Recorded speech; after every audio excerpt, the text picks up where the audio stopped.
There's a chart I saw recently that I can't get out of my head. A Harvard business professor and economist asked more than 5,000 Americans how they thought wealth was distributed in the United States. This is what they said they thought it was. Dividing the country into 5 rough groups of the top, bottom, and middle 3 20% groups, they asked people how they thought the wealth in this country was divided. Then he asked them what they thought was the ideal distribution. And 92%, that's at least 9 out of 10 of them, said it should be more like this. In other words, more equitable than they think it is. Now that fact is telling, admittedly, the notion that most Americans know that the system is already skewed unfairly. But what's most interesting to me is the reality compared to our perception. The ideal is as far removed from our perception of reality as the actual distribution is from what we think exists in this country. So ignore the ideal for a moment. Here's what we think it is again. And here is the actual distribution. Shockingly skewed. Not only do the bottom 20% and the next 20%, the bottom 40% of Americans barely have any of the wealth. I mean, it's hard to even see them on the chart. But the top 1% has more of the country's wealth than 9 out of 10 Americans believe the entire top 20% should have. Mind-blowing. But let's look at it another way, because I find this chart kind of difficult to wrap my head around. Instead, let's reduce the 311 million Americans to just a representative 100 people. Make it simple. Here they are: teachers, coaches, firefighters, construction workers, engineers, doctors, lawyers, some investment bankers, a CEO, maybe a celebrity or two. Now let's line them up according to their wealth. Poorest people on the left, wealthiest on the right, just a steady row of folks based on their net worth.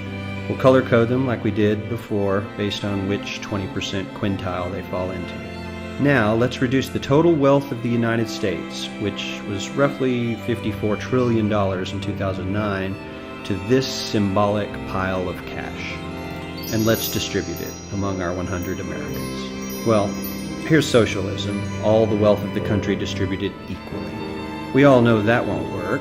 We need to encourage people to work and work hard to achieve that good old American dream and keep our country moving forward.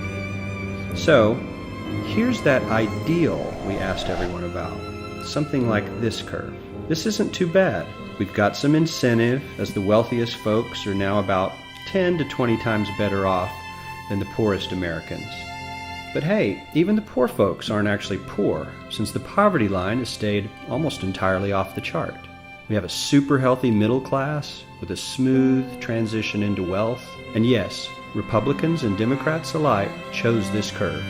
9 out of 10 people, 92%, said this was a nice, ideal distribution of America's wealth. But let's move on. This is what people think America's wealth distribution actually looks like. Not as equitable, clearly, but for me, even this still looks pretty great. Yes, the poorest 20 to 30% are starting to suffer quite a lot compared to the ideal, and the middle class is certainly struggling more than they were, while the rich and wealthy are making roughly 100 times that of the poorest Americans, and about 10 times that of the still healthy middle class. Sadly, this isn't even close to the reality. Here is the actual distribution of wealth in America. The poorest Americans don't even register. They're down to pocket change, and the middle class is barely distinguishable from the poor. In fact, even the rich between the top 10 and 20 percentile are worse off. Only the top 10% are better off. And how much better off?